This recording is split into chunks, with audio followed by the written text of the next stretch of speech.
Welcome back to the Power Breakfast Show, the Newspaper Review live on Citizen TV. My name is Wahiga Mora. We carry on with my discussion. Honorable Baya from Kilifi North, Honorable Koth from Kibra, Honorable Wangari from Gilgil, and Senator Kang'ata from Muranga. We carry on taking a look at the papers. But before we talk about matters IEBC, the big discussion, we know that the IEBC was supposed to hold a consultative meeting with President Uhuru Kenyatta and NASA leader Raila Odinga today. As to whether that will happen, bearing in mind what's been happening over the last couple of days, we'll be discussing that shortly. But just before that, I want to take a look at a letter by Senator Irungu Kang'ata, Muranga County. The title is Complaint on Secession Agitation made by David Ndii. And this was actually received yesterday by the registry of the Office of the Director of Public Prosecution. Let me just read it because it's very brief. And he says, he's actually here so he'll confirm all this. I refer to the sentiments made by one David Ndii calling for secession by a section of the Republic of Kenya during a program that was aired live on NTV Kenya on Tuesday 22nd August 2017. He similarly repeated the same statements or sentiments on 13th September 2017 on Citizen TV's Cheche program, that was this past Wednesday. The said person has been active on social and print media, in particular Daily Nation newspaper, on diverse dates articulating the same agenda. These sentiments are treasonable, hence actionable in criminal law under section 41B of the Penal Code. It is with this same regard that I am petitioning your good office to cause the said person to be arrested and taken to court for breach of law. Yours truly, Honorable Irungu Kang'ata, Deputy Whip, Majority Party, Senate. Senator Kang'ata, is this fake news? Is this your letter to the DPP? Yes, indeed, and somehow I'm surprised that it found its way here. Why would you be surprised? Well, because I never gave it to Citizen TV. But we're a media house. It is our job. Okay, that's okay. I have no problem with that, incidentally. Okay. But it is true, I did write yesterday a letter to the DPP. I want Dr. David Ndii to be arrested because he appears to be on a certain campaign to cause this country to be split up against the Constitution and also Penal Act, Section 40, subsection 1B. And therefore, I saw the other day they arrested my friend Moses Kuria. They also arrested the former senator for Machakos, Mudhama. The allegations were about hate speech. Now here we have more serious negative campaign where a person wants to split Kenya, which to me is treasonable, and it attracts a capital punishment of death if convicted. He has been discussing the topic for over a year now. He's written articles about it. Was it earlier this year or late last year? So why has it taken you so long to file these complaints? Well, initially I thought the police would act on their own motion, but then again I noticed that they are not acting. When I saw him coming here on Citizen TV and continuing propagating such kind of an agenda, I thought, hey, surely this is now too much. We need to take action. And again also, I also noted they have arrested my friend Moses Kuria. I wondered, surely Moses Kuria is only talking about, I don't know, a certain person. This is a person who is talking about splitting this country. It is against the law. Why is it that no one is taking any action against him? So I took it upon myself to complain, notwithstanding it is the police on their own motion who would have arrested him. I have the penal code here, which I'll be reading shortly, but let me allow Honorable Baya now to weigh in on this. Honorable Baya, at least you may not have seen this letter before, but at least you've heard a little bit about what it contains. I want to give you a chance now to respond to it. I think I'm not really surprised that this is coming from my friend Kang'ata, because you can see that the Jubilee people are trying to reverse the democratic gains that this country has made in terms of freedom of expression and in terms of the freedoms that this country has fought very hard for. You realize that we have a constitution that allows freedom of expression, freedom of thought. Dr. David Ndii is in a way trying to express his thoughts and putting out there. If this country feels that it has gotten to that level where they need to make self-determination, I think the constitution provides mechanisms within it for such a thought. And therefore to say that Dr. David Ndii needs to be arrested and put behind bars, we are going back to the political detentions and political instigated arrests that used to be before, probably in the Moi regime. And I think it's unfortunate that a person like my friend the senator here would want really this country to reverse its gains and go. I don't think what Ndii is talking right now is any dangerous for this country. But it's a thought. We have seen countries that have gone through processes without bloodshed or anything, and have determined where they want to belong. Okay. So while I do not really support the views of Dr. David Ndii, but I think he has a right to express them. Okay. Honorable Wangari, we seem to see a trend within the Jubilee Party of Lone Rangers, where you have different people doing different things and others not agreeing with them. Are there joint positions? For example, even look at Honorable Mbugu, the rest of the party saying we don't know what he's doing. Did you know about what Senator Kang'ata was going to present to the office of the DPP? Is this something you are aware of? And if not, why are we seeing different arms of the Jubilee Party doing different things in different ways? I think it's a very wrong assumption to assume that because you come from a certain party, you're a homogeneous group in every thought. Even in NASA, they don't think always the same. In fact, even when they say we are boycotting parliament, some of them come, some don't. So we are allowed to actually have a mind, and that is why you campaign differently, then you find yourself in parliament. You're not meant to think the same way. Okay. Do I agree with David Ndii? Of course I don't. I think it's crazy actually to even think about it, but it's not the first time it has happened in this country. We had it during the Moi time. We read in history books it had been conceived by Central Kenya MPs in the Moi era, and then we had Mombasa Republican Council. They had already put something like that out in the public domain. But even Kang'ata and Honorable Kang'ata has the right to do whatever he's doing. But do I agree with him? Of course not. I think it's a line of thought.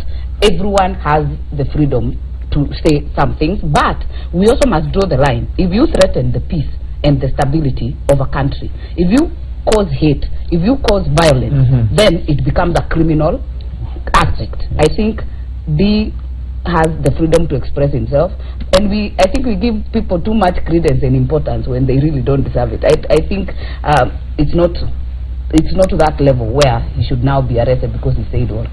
So you don't support Senator Kang'ata's complaint here? No, I don't agree with the route he has taken, but I also don't agree with Ndii's comments, but he has the liberty and the freedom of expression. Okay. Honorable Court, I can allow you now to weigh in. At least you've had a chance to listen to this complaint now. I think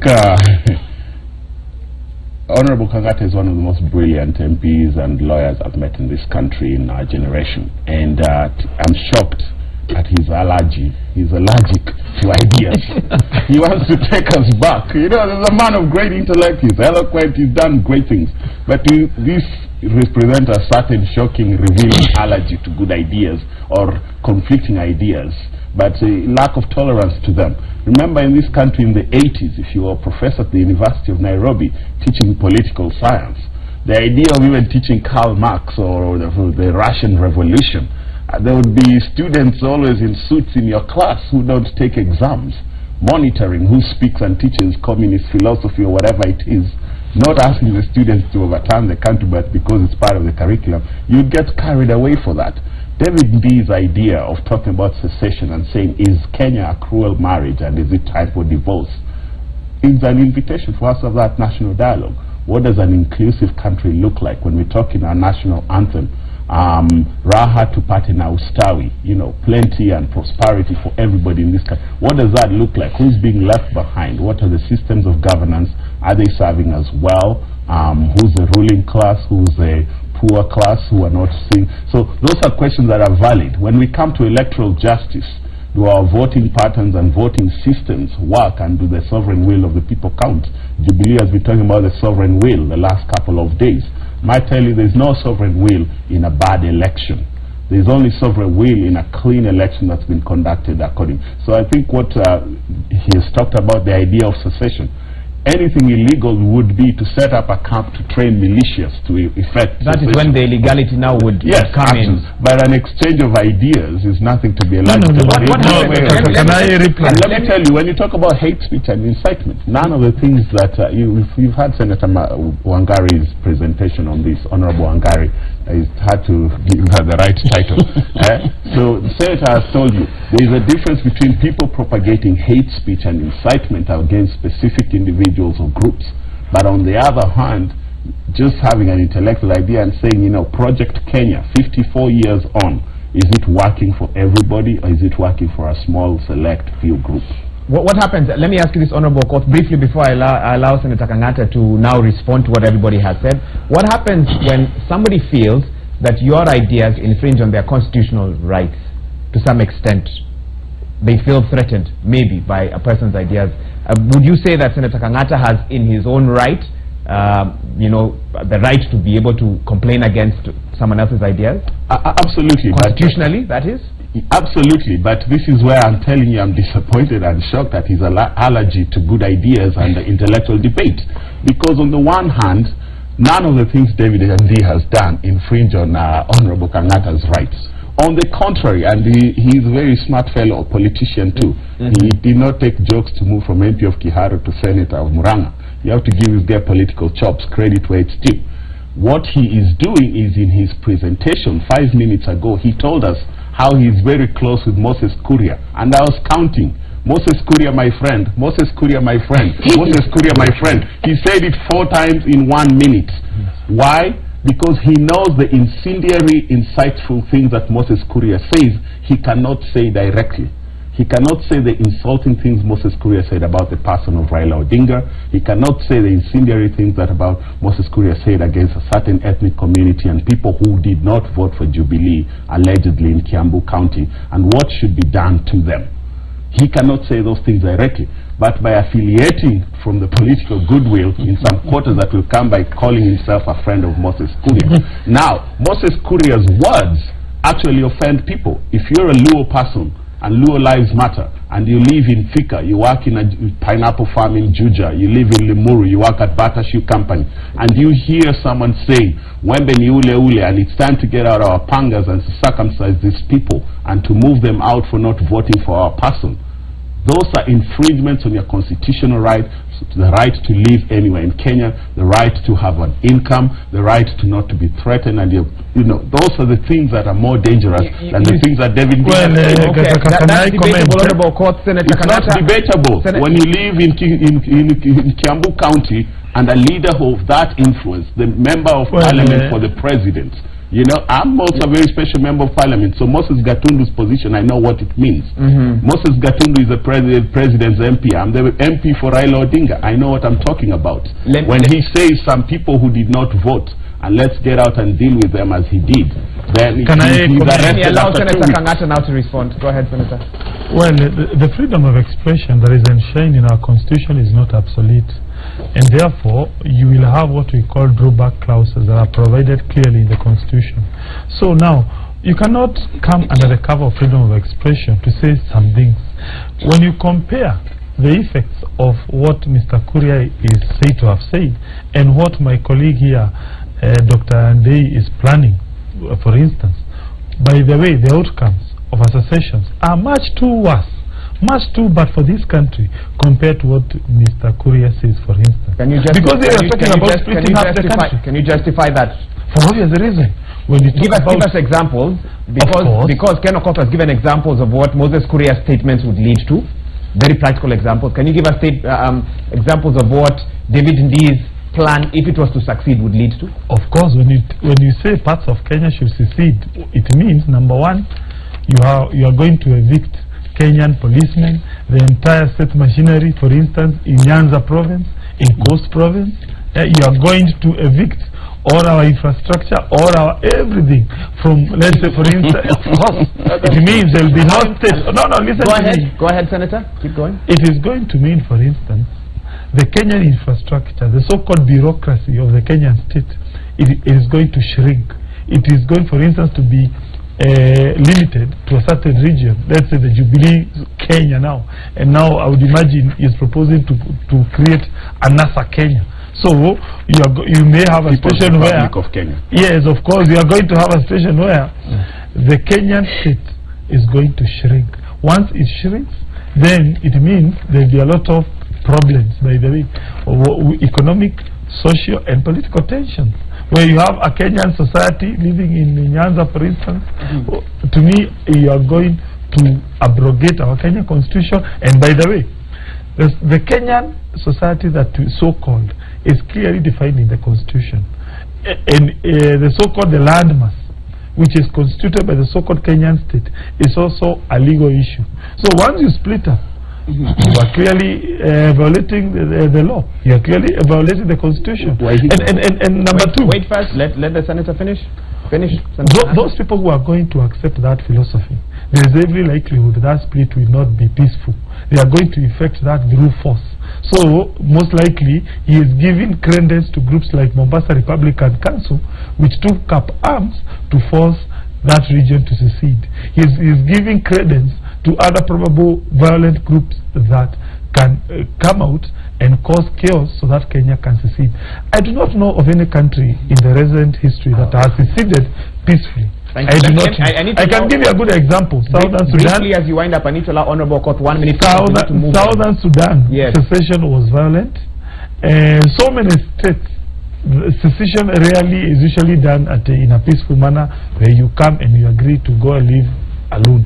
You have to fight, and that fight is usually entails bloodshed. So my Dr. Ndii is creating an intellectual justification for chaos in this country and loss of lives. Thank you. Honorable just with the law, 1 minute, 1 minute of course, and then 1 minute, Honorable Wangari, and then we need to move on, please. The law and the constitution are very clear on this, and it's settled. On the MRC case, it was ruled that to use violent means was illegal and criminal. To talk about secession was protected speech and expression of ideas and political will and political rights. On the African Charter on People and Human Rights, anyone can write a petition, and if you get the required signatures, you can even take this for consideration all the way to the UN, to the African Commission, to ask for secession. On his allegation that secession and breakup of a country can only happen through violence, it's untrue. We can do this in a very civilized manner. The shrinking of the state and the threat to the Kenyan state can be done through a referendum. This can be put as a referendum question: how many people want to stay in the Central Republic? How many people want to stay in the People's Republic? What will be the boundaries? Which countries where? And then we negotiate on visa and travel restrictions, investment agreement, but most importantly, including assets of the state as they are split. Remember the East African Community, 1977-78 split, and joint assets of the East African community were shared. Of course, our brothers in Uganda and Tanzania, Kenya got the lion's share. That is not a state. You know, allow Honorable Court to finish. Honorable Court, wind up. You know, he just doesn't want me to talk to the nation. If he doesn't want to listen to me in studio, let me talk to the country. Briefly. The East African community split, and the resources were shared. When we split up the Central Republic of Kenya and the People's Republic of Kenya, we will share the police forces, we will share the assets that have been created jointly. Project Kenya has been contributed to equally by all Kenyans through our taxes, and we will have to share those things. Honorable Wangari? Yeah, mine is very quick. I think if you look at the talk that was Mombasa Republican Council, MRC, it actually found its way to the court, and it was decided decisively. But for me, what must stand out, whether it is Ndii or Kuria or Mudhama or Junet or whoever it is, the issue of threatening the peace of this country, we must speak very strongly against it. Incitement to violence. The people who suffer are women and children, and it does not discriminate. Violence and the suffering does not discriminate, whether you're NASA or you're Jubilee. I think we must have a very strong stand as a nation that we are not going to break up this nation. And I think we are giving credence to Ndii. I mean, we also must ask ourselves, who does Ndii really influence in terms of speaking about secession to actually take up arms? We separate the idea of a thought and argumentative intellectual engagement from incitement to violence. I think for me what is more critical is incitement to violence. Let someone have the idea. You can even divide the country by half. You'll have a visa from Central Kenya. The railway can, whatever you want to conceive, it's okay to conceive, and it's free. It's a free country. But we must not let it get to violence, incitement, and hate mongering. I think that's how we wrap up this discussion for now, because our time is almost up. Honorable Baya, I'm coming to you next, even as we switch gears and talk about matters IBC. And I want to refer to the Standard, page 8, even as we carry on with our paper review. And once again, thanks to everyone who's SMSing us on 22422, talking to us on social media at Citizen TV Kenya. I'll read some of your feedback even as we carry on. The Standard, page 8, 3 stories, but I'll refer to only one. The big headline here is enough of casual meetings with poll agency, says Raila. Let me just touch on 1 or 2 paragraphs. The National Super Alliance insists that it will only engage with the Electoral Commission through an open structured dialogue where binding resolutions will be made and shared with the public. In that statement read yesterday by NASA co-principal Musalia Mudavadi in Nairobi, the opposition said it sees no evidence that the Commission is making in good faith any effort to conduct a fresh election that fulfills the letter and spirit of the judgment made by the Supreme Court and its nullification of the August 8th presidential poll. Honorable Baya, let me start with you. I've tried to briefly capture what is in the story. It's been mentioned here, open structured dialogue. What does that look like for NASA, in your view? I think what IBC has been doing and in the past has just been playing a game of musical chairs. I think with due respect to the Commission and the Commissioners, structured dialogue, if in the absence of structured dialogue, I don't think we will really get the reforms that are needed within IBC. If you look at what the European Union delegation said, it's actually saying there needs to be reforms within IBC. And these reforms that need to be done within IBC are going to probably give us a better election on the 17th. But what NASA is refusing, you saw what happened the other day when Raila Odinga and his team went into the commission. Then after that, there was a document which was given to them. Then the deputy president moves in. We say that kind of thing that the IBC is doing is not helping this country. But a structured dialogue where if it's a document that is shared, needs to be shared before the meeting and people take positions, and people study the position and go out there and say, this is what we want to move forward the electoral process and electoral justice. And what NASA is saying is actually that this country needs electoral justice. And we have an opportunity to get to a level where this country can be proud of an electioneering period and process within the context of IBC. Okay. Honorable Koth, I know you'd wanted, and I need to limit your time because I need to allow Senator Kang'ata and Honorable Wangari to respond to you. I know you briefly wanted to touch on the irreducible minimums, which I think is part of the open structured dialogue that NASA is asking for. I can give you this chance now just to mention them. Because we know yesterday's meeting did not take off. What will it take for NASA to meet with IBC? And if IBC are listening to this conversation, what do they need to know? I think it's really, we've done a great job of putting just on one page there, the reducible minimum. The key things I would say, for instance, is we know there were illegalities and irregularities, and we can identify who was in charge. For instance, out of 290 constituency, remember in the Kiai case, it was ruled that the presidential election is constituency-based, and the results are tallied there, and the 34 Bs then just go to the National Center for final announcement. Out of 290, if the Jubilee people really believe they won election, then it is those 80 people who the court found, not just NASA, the court found that 80 out of those 290 returning officers at constituency level used fake forms and illegal results transmission and things like that. That was the thing that compromised the alleged win of Uhuru Kenyatta. The court ruled that the third respondent, Uhuru Kenyatta, did not commit any mistakes. Rather, it's the first respondent, IBC, and the second, Chebukati, standing on top of it, that made these errors and illegalities and irregularities. So if really they want to secure their victory, they should cooperate with us to say the personnel who are involved in the irregularities should not be allowed again, and that is why we are saying things like, the secretariat led by Chiloba, how will they hire the next returning officers and things like that? Okay. But let me tell you what to me is more important. Okay, go ahead briefly. A different institution that's important for this country is the fourth estate, the media. We are saying the media has a role to play, and in a very specific way, without attacking the media, asking the media to be more proactive, because it brings in light to the process and trust and credibility. Media access to polling station and constituency results. We're asking that that be done in a very clear way, and to cover and report directly results as announced. So not to be fed statistics, data, provisional results which we don't know where they come from, and then the media failed and ran this without explaining for 4 days, or being asked, why are you running those numbers, where are they from, what do they represent, and the media kept on with them. We're saying give the media. I think the media of Kenya is very competent. We are a free country, can get to 290 constituency centers.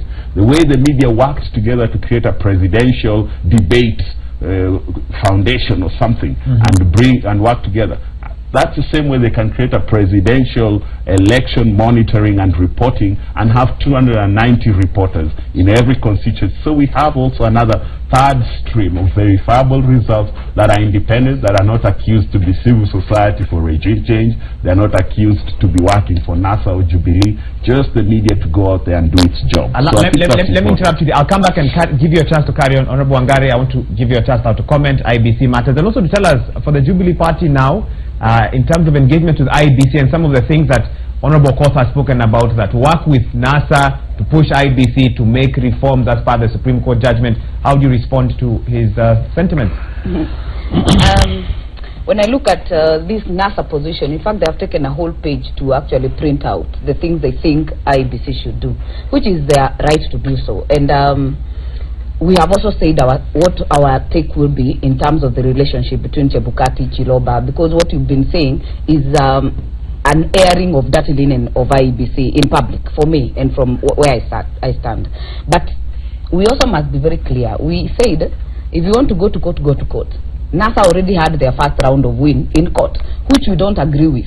As Jubilee and as person, I don't agree with it, but we will respect it. We also must realize there has been a very clear and well canvassed scheme. When you realize you don't have the numbers, you want to just throw tantrums left, right, and center, because you were there when we started the issue of IBC. We submitted to it.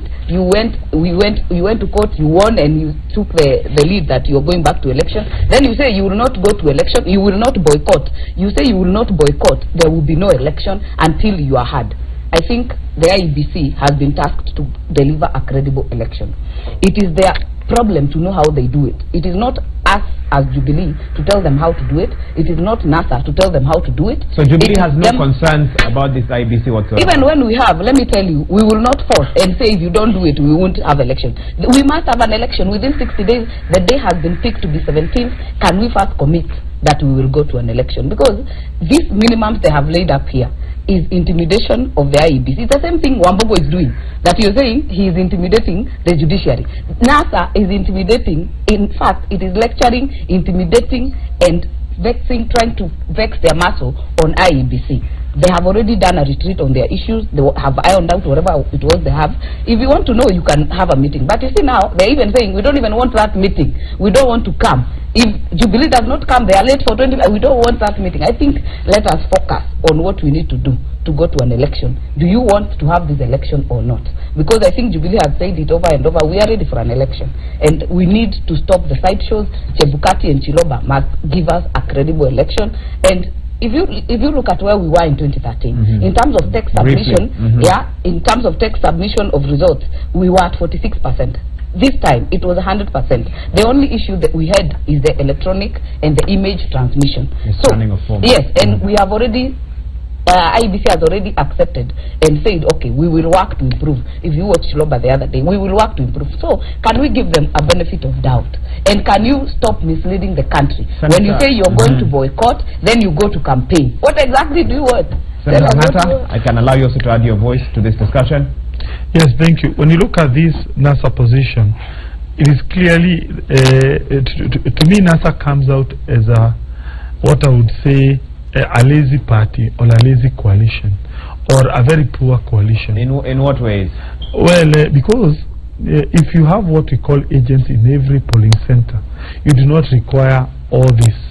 You do not require all this because it shows, for instance, when you have an agent, let's say in Muranga, let's say Vigiramji Primary, that agent is the one who is going to look at the polling center. He is going to look at how people are voting. That agent is the one who is going to give you the results after they are being counted. But when you don't have resources, when you have not deployed agent in each and every polling center, you have to emphasize on waiting here in Nairobi, looking at the so-called servers, looking at that transmission and waiting to see those results and probably praying those results are correct. To me, if NASA is able to deploy agent in each and every polling center, and by the way, you cannot say NASA is a poor party or a coalition. They have been receiving about 300 million every year from the exchequer. ODM as a party, even the so-called ANC or even these other parties, they have been receiving money. They should take all that money. They also have been collecting money from their members of parliament, use that resources to deploy agents in every polling center.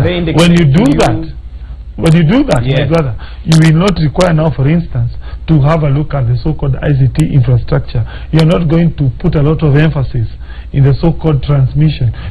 Because you know results as they trickle directly from the polling center using your agents, like myself. And let me interrupt. You seem to have some behind the scenes knowledge about NASA's activities during the August 8th polls. You are aware. It seems that you are aware that they do not have capacity to have agents. That's what you're claiming. Yes, you see, the reason. Where is your knowledge from?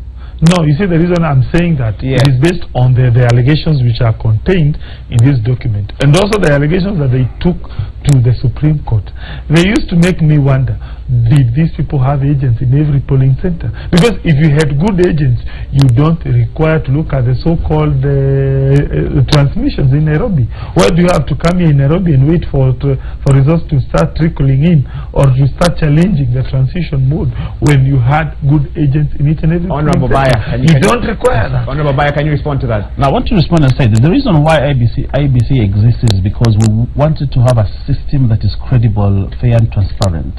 Now the over-reliance on people like what my brother is saying, that we must have agents, therefore you're telling me you need to just to have no system and put agents and one person to do the work without having a system. We need a credible system, and the credible system requires that transmission of results is transparent. It requires that we have an ICT system that works, and all the credibility that goes with an election.